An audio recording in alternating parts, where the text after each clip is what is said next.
ತಾಲೂಕಿನಲ್ಲಿ ನಿರ್ದೇಶಕ ಸ್ಥಾನಕ್ಕೆ ಸದ್ಯಕ್ಕೆ ಜಯ ಸಿಕ್ಕಿದೆ.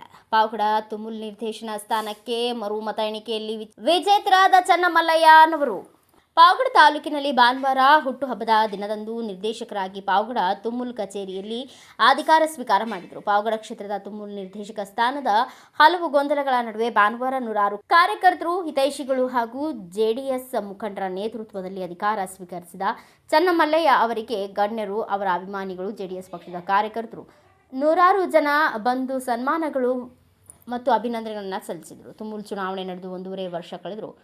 ಮಧುಗಿರಿ ಹಾಗೂ ಪಾವಗಡ ನಿರ್ದೇಶಕ ಸ್ಥಾನದ ಆಕಾಂಕ್ಷಿಗಳು ಚುನಾವಣೆಯಲ್ಲಿ ಸೋತ ನಂತರ ಚುನಾವಣೆ ಫಲಿತಾಂಶದಲ್ಲಿ ಹಲವು ವ್ಯತ್ಯಾಸಗಳು ಇರುವುದರಿಂದ ಹೈಕೋರ್ಟ್ ಮೆಟ್ಟಿಲೇರಿದ್ದರು. ಮರು ಮತ ಎಣಿಕೆ ಮಾಡಬೇಕು ಎಂದು ಕೇಸ್ ದಾಖಲು ಮಾಡಿದರು. ಹೈಕೋರ್ಟ್ ನಿರ್ದೇಶನದಂತೆ ಮರು ಮತ ಎಣಿಕೆ ನಡೆದ ಕಾರಣ ಚನ್ನಮಲ್ಲಯ್ಯನವರು 4 ಮತಗಳ ಅಂತರದಿಂದ ಜಯಗಳಿಸಿದ್ದರು. ಇದನ್ನು ಪ್ರಶ್ನಿಸಿ ಈ ಹಿಂದೆ ಪಾವಗಡ ತುಮುಲ್ ನಿರ್ದೇಶಕರಾದ ಚಂದ್ರಶೇಖರ್ ರೆಡ್ಡಿ ಅವರು ಮೆಟ್ಟಿಲೇರಿದ್ರು. ಆದರೆ ಸುಪ್ರೀಂ ಕೋರ್ಟ್ನಲ್ಲಿಯೂ ಸಹ ಚಂದ್ರಶೇಖರ್ ರೆಡ್ಡಿ ಅವರಿಗೆ ಮುಖಭಂಗವಾಗುವಂತೆ ಹೈಕೋರ್ಟ್ ಆದೇಶವನ್ನು ಎತ್ತಿ ಹಿಡಿದಿದೆ. ಚನ್ನಮಲ್ಲಯ್ಯ ಅವರ ಗೆಲುವು ಖಾತ್ರಿಯಾಗುತ್ತಿದ್ದಂತೆ ಅವರ ಅಭಿಮಾನಿಗಳು ಹಾಗೂ ಕಾರ್ಯಕರ್ತರಲ್ಲಿ ಸಂತಸ ಮನೆ ಮಾಡಿತ್ತು. ಈ ಸಂದರ್ಭದಲ್ಲಿ ಮಾಜಿ ಶಾಸಕ KM ತಿಮ್ಮರಾಯಪ್ಪ ಮಾತನಾಡಿ, ನಮ್ಮ ಚನ್ನಮಲ್ಲಯ್ಯ ಅವರಿಗೆ ಈ ಸಂದರ್ಭದಲ್ಲಿ ಹುಟ್ಟುಹಬ್ಬದ ಶುಭಾಶಯಗಳನ್ನು ತಿಳಿಸುತ್ತಾ, ಈ ಹಿಂದೆ ಸಕ್ರಿಯವಾಗಿ ಎಲ್ಲ ಸಹಕಾರ ಕ್ಷೇತ್ರಗಳಲ್ಲೂ ಕೆಲಸ ಮಾಡಿದ್ದು ಹೆಚ್ಚಿನದಾಗಿ ಸಹಕಾರ ಕ್ಷೇತ್ರದಲ್ಲಿ ಯಾವುದೇ ರಾಜಕೀಯ ಮಾಡದೆ ಎಲ್ಲ ಪಕ್ಷದ ಕಾರ್ಯಕರ್ತರಿಗೂ ಸಹಾಯ ಮಾಡಿದ್ದಾರೆ ಎಂದರು. ಈ ವೇಳೆ ನೂತನ ಪಾವಗಡ ತಾಲೂಕಿನ ಹಾಲು ಉತ್ಪಾದಕರ ಸಂಘದ ನಿರ್ದೇಶಕ ಮತ್ತು ಮಾಜಿ ಜಿಲ್ಲಾ ಪಂಚಾಯತ್ ಸದಸ್ಯ ಮಾತನಾಡಿ, ನಾನು ಸಾಕಷ್ಟು ವರ್ಷಗಳಿಂದ ಸಹಕಾರ ಕ್ಷೇತ್ರದಲ್ಲಿ ಸೇವೆ ಸಲ್ಲಿಸುತ್ತಿದ್ದೇನೆ. ಆದರೆ ಈ ರೀತಿ ರಾಜಕೀಯ ಹಸ್ತಕ್ಷೇಪ ನೋಡಿಲ್ಲ ಹಾಗೂ ನಾವು ಯಾವತ್ತೂ ಸಹಕಾರ ಕ್ಷೇತ್ರದಲ್ಲಿ ರಾಜಕಾರಣ ಮಾಡದೆ ಜನರಿಗೆ ಸೇವೆ ಸಲ್ಲಿಸುತ್ತಿದ್ದೇವೆ ಎಂದು ತಿಳಿಸಿದರು. ಈ ಸಂದರ್ಭದಲ್ಲಿ ಜೆಡಿಎಸ್ ಹಿರಿಯ ಮುಖಂಡರಾದ Thimmareddy, RSC Anjanappa, SK Reddy, Balaramareddy, NK Eeranna, Tumul ನಿರ್ದೇಶಕರುಗಳಾದ ಭಾರತಿ ಶ್ರೀನಿವಾಸ್, ಕೋಡವಾಡಿ ಚಂದ್ರಶೇಖರ, SR ಗೌಡ, ಜೆಡಿಎಸ್ ಪಕ್ಷದ ನಾಯಕರುಗಳಾದ ಅಲ್ಕಪ್ಪ ನಾಯ್ಡು, ರವೀಂದ್ರ ರೆಡ್ಡಿ, BK ಹಳ್ಳಿ, ಮಂಜುನಾಥ್ ಚೌಧರಿ, ತಿರುಮಣಿ, ಸುರೇಂದ್ರ ಗಟ್ಟಿಹಳ್ಳಿ, ಮಣಿ ಕಾವಲಗೆರೆ, ರಾಮಾಜಿ, ಗಂಗಾಧರ್ ನಾಯ್ಡು, ಮನು ಮಹೇಶ್ ಸೇರಿದಂತೆ ಅನೇಕರು ಉಪಸ್ಥಿತರಿದ್ದರು. ಒಕ್ಕೂಟಕ್ಕೆ ಸ್ಪರ್ಧೆ ಮಾಡಿದಾಗ ಕೆಲವಾರು ಕೊಡುಗುಗಳಿಂದ ಮೊಟ್ಟ ಮೊದಲನೇ ಒಂದು ಚುನಾವಣೆ ಫಲಿತಾಂಶ ಪ್ರಕಟವಾಗಬೇಕಾಗಿತ್ತು.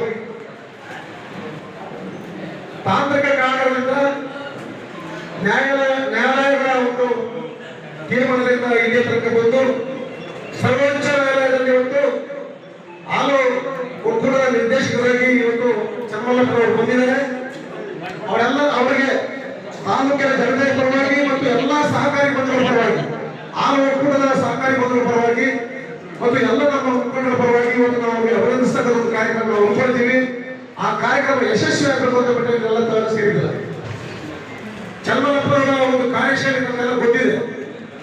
ಅವರು ಜಿಲ್ಲಾ ಪಂಚಾಯತ್, ತಾಲೂಕು ಪಂಚಾಯತ್ ಸದಸ್ಯರಾಗಿದ್ದಾಗ ನಾವು ನೋಡಿದ್ದೀವಿ, ಜಿಲ್ಲಾ ಪಂಚಾಯತ್ ಸದಸ್ಯರಾಗಿ ನಾವು ನೋಡಿದ್ದೀವಿ, ಹಾಲು ಒಕ್ಕೂಟದ ಮೊದಲನೇ ನಿರ್ದೇಶಕರಾಗಿದ್ದಾಗ ಸಹ ನೋಡಿದ್ದೀವಿ. ಇಲ್ಲೆಲ್ಲ ನಡೆದಿದ್ದ ಸೆಕ್ರೆಟರಿ ಅಧ್ಯಕ್ಷರು ಇಲ್ಲಿ ನಿಂತ್ಕೊಂಡು ನಿಮಗೆ ಕೈ ಎತ್ಕೊಂಡು ಅವರು ಹಾಲಿನಲ್ಲಿ ನೀರು ಕಲಸಿ ದುಡ್ಡು ಮಾಡಿದ್ದಾರೆ, ಅದಕ್ಕೆ ಅವರು ಕೋರ್ಟ್ಗಳಿಗೆ ಹೋಗಿ ದುಡ್ಡು ಖರ್ಚು ಮಾಡಿ ಕೋರ್ಟ್ಗಳಿಗೆ ಹೋಗ್ತಿದ್ದಾರೆ ಅಂತ ಹೇಳಿ ಮಾತಾಡಿದ್ರು ನಿರ್ದೇಶಕರು. ಆಯ್ತು, ನಾನು ದುಡ್ಡು ಖರ್ಚು ಮಾಡಿ ಕೋರ್ಟ್ಗೆ ಹೋಗಿರೋದು ನಿಮ್ಮೆಲ್ಲರಿಗೂ ಗೊತ್ತಿದೆ. ಯಾರ ಹತ್ರ ಎಲ್ಲಾದ್ರೂ ನಮಗೆ ಸೊಸೈಟಿ ಕಾಂಟ್ಯಾಕ್ಟ್ ಕೊಟ್ಟಿದ್ದೀರಾ? ಇಲ್ಲ ಯಾವ್ದಾದ್ರು ಒಂದು BMC ಬಂದು ಏನಾದ್ರು ನೀವು ದುಡ್ಡು ಕೇಳಿದ್ದೀರಾ? ಎಲ್ಲಾದ್ರೂ ನೀವು ಅವತ್ತು ನೀವು ಬೆಂಬಲಿಸಬಹುದಾಗಿತ್ತು ಅಂತ ಅದೇ ನಿರ್ದೇಶಕರನ್ನ. ನಮ್ಮ ನಿರ್ದೇಶಕರು ಆ ಥರ ಮಾಡಿಲ್ಲ ಅಂತ ಯಾವತ್ತಾಗಲಿ ಒಬ್ಬ ನಿರ್ದೇಶಕರಾಗಿರಲಿ, ಒಬ್ಬ ಅಧಿಕಾರಿ ಆಗಿರಲಿ, ಒಬ್ಬ ಜನಪ್ರತಿನಿಧಿ ಆಗಿರಲಿ ಮಾತಾಡ್ಬೇಕಾದ್ರೆ ಬಾಯಿ ಹಿಡಿತದಲ್ಲಿ ಇಟ್ಕೊಂಡು ಮಾತಾಡ್ಬೇಕು. ಈಗ ಆಯ್ತು, ನಾನು ಕೋರ್ಟ್ಗೆ ಹೋದೆ, ಇವರು ಹೈಕೋರ್ಟ್ ಸುಪ್ರೀಂ ಕೋರ್ಟ್ ಇವ್ರು ಎಲ್ಲಿಂದ ಒಂದು ದುಡ್ಡು ಇವ್ರು ಬರ್ತಿರ್ತಾರೆ ದುಡ್ಡು ಅಲ್ವಾ ಹೈಕೋರ್ಟ್ಗೂ ಸುಪ್ರೀಂ ಕೋರ್ಟ್ ಹೋಗೋದು, ಅದನ್ನ ಹೇಳ್ಬೇಕು. ಅದಕ್ಕೆ ನಾನಾಯ್ತು ಮಾತಾಡ್ಬೇಕು ಯಾವತ್ತಾಗ. ಆದ್ರಿಂದ ನಾನು ದೂಷಣೆ ಮಾಡ್ತಾ ಇಲ್ಲ ಯಾರು. ನಮ್ಮ ಗ್ರಾಚಾರ ಸರಿ ಇರಲಿಲ್ಲ. ಒಂದೂವರೆ ವರ್ಷ ನಮಗೆ ಟೈಮು ಲೇಟ್ ಆಯ್ತು. ಅಷ್ಟರಿಂದ ದೇವರು ನಮ್ಗೆ ನ್ಯಾಯ ಇದೆ. ದೇವ್ರ ಮೇಲೆ ಹೋಗಿ ನೋಡ್ತಾ ಇರ್ತಾರೆ, ಯಾರ್ಯಾರು ಏನೇನು ಮಾಡ್ತಾ ಇದ್ದಾರೆ ಅಂತ ಹೇಳಿ, ಯಾರ್ಯಾರಿಗೆ ಏನ್ ಸವಲತ್ತು, ಏನೇನು ಶಿಕ್ಷೆ ಕೊಡ್ಬೇಕಂತ ಹೇಳಿ ಮೇಲೆ ನೋಡ್ತಾ ಇರ್ತಾರೆ. ಅದನ್ನೆಲ್ಲ ಆದ್ರಿಂದ ದೇವರು ನಮ್ಮ ಭಾಗದಲ್ಲಿ ಇದ್ರು. ಆದ್ರಿಂದ ನಾವು ನ್ಯಾಯಾಂಗ ಹೋರಾಟದಲ್ಲಿ ನಾನು ಮತ್ತು ನಮ್ಮ ಚಂದ್ರಶೇಖರ್ ಸರ್ ಅವರು ಇಬ್ಬರು ಸಹ ಸುಪ್ರೀಂ ಕೋರ್ಟ್ ಹೋಗೋಲ್ಲ, ಎಲ್ಲಿ ಹೋದ್ರು ನಾವು ಬಿಡ್ತಾ ಇರಲಿಲ್ಲ. ನಮಗೆ ಗ್ಯಾರಂಟಿ ನಾವು ಗೆಲ್ತೀವಂತ. ಆದ್ರಿಂದ ಅಲ್ಲಿ ಒಂದು ದೇವರ ಒಂದು ಅನುಗ್ರಹದಿಂದ ನಾವು ಗೆದ್ದು ದಿನ ನಿಂತ್ಕೊಂಡು ಮಾತಾಡಿ ಮುಂದೆನೂ ಸಹ ನಮ್ಮ ಸಹಕಾರ ಸಂಘಗಳಲ್ಲಿ ಈಗ ಕೆಲವೆಲ್ಲ ಮಾಡಿದ್ದಾರೆ ಸಹಕಾರ ಸಂಘಗಳು. ಆಲೇ ಇಲ್ಲ ಅಲ್ಲಿ ಸುಮ್ಮನೆ ಆ ಸಹಕಾರ ಸಂಘ ಓಪನ್ ಮಾಡೋದು. ಅಲ್ಲಿ ಓಪನ್ ಮಾಡಿ ನೆಕ್ಸ್ಟ್ 5 ವರ್ಷ ಹಾಲು ತಂದಾಕಿರ್ತಾನೆ ಅವ್ರು ಏನಿಲ್ಲ ಅವ್ರು ಅನ್ಕೊಂಡಿಲ್ಲ ಏನ್ ಗೊತ್ತಾ, ನಮ್ ಸಹಕಾರ ಸಂಘ ಓಪನ್ ಮಾಡಿ ನನ್ಗೆ ಓಟ್ ಬರುತ್ತಾ ಅಂತ. ನಾವು ಓಪನ್ ಮಾಡಿರೋ ಸಂಘ ಯಾರು ನಮ್ಗೆ ಓಟ್ ಹಾಕೋದಿಲ್ಲ, ಅದು ತಿಳ್ಕೊಳ್ಳಿ. ನಾವು ಕೆಲಸ ಮಾಡಿದ್ರೆ ಮಾತ್ರ ನಮ್ಗೆ ಓಟ್ ಹಾಕೋದು. ನಾನೇ ಹೋದ್ಸಲ ಎಲ್ಲ ಸುಮಾರು ಒಂದು 12 ಸೊಸೈಟಿ ಓಪನ್ ಮಾಡಿದ್ವಿ, ಅದ್ರಲ್ಲಿ ಅರ್ಧ ಸಂಘ ನಮ್ಗೆ ಓಟೇ ಬರಲಿಲ್ಲ. ಆದ್ರಿಂದ ಅದು ಯಾವತ್ತೂ ತಪ್ಪು. ಎಲ್ಲಿ ಅವಶ್ಯಕತೆ ಇದೆ 150 ಲೀಟರ್ ಹಾಲು ಹಾಕ್ಬೇಕು. 270 ದಿನ 1 ವರ್ಷಕ್ಕೆ 150 ಲೀಟರ್ ಹಾಲು ಹಾಕಿದ್ರೆ ಮಾತ್ರ ಅವ್ರು ವೋಟಿಂಗ್ ಪವರ್ ಬರೋದು. 5 ವರ್ಷ ಆ ತರ ಹಾಕ್ಬೇಕು. ಸುಮ್ಮನೆ ಡೈರಿ ಓಪನ್ ಆದ ತಕ್ಷಣ ವೋಟಿಂಗ್ ಬರ್ಬೇಕು ಅಂತ ಡೈರಿ ಓಪನ್ ಮಾಡಿಬಿಟ್ಟು ಜನಗಳ ಹಾಳು ಮಾಡೋದು ಬೇಡ. ಅದರಿಂದ ನಾವೆಲ್ಲರೂ ಸಹ ಏನು ಇವತ್ತಿನ ದಿನ ಕಾರ್ಯದರ್ಶಿಗಳಾಗಿರ್ಬೋದು ಎಲ್ಲ ಹೆಣ್ಣುಗಾರ. ಬ್ಯೂರೋ ರಿಪೋರ್ಟ್ ಶಿವಾನಂದ್, ಭಾರತ ವೈಭವ ನ್ಯೂಸ್, ಪಾವಗಡ.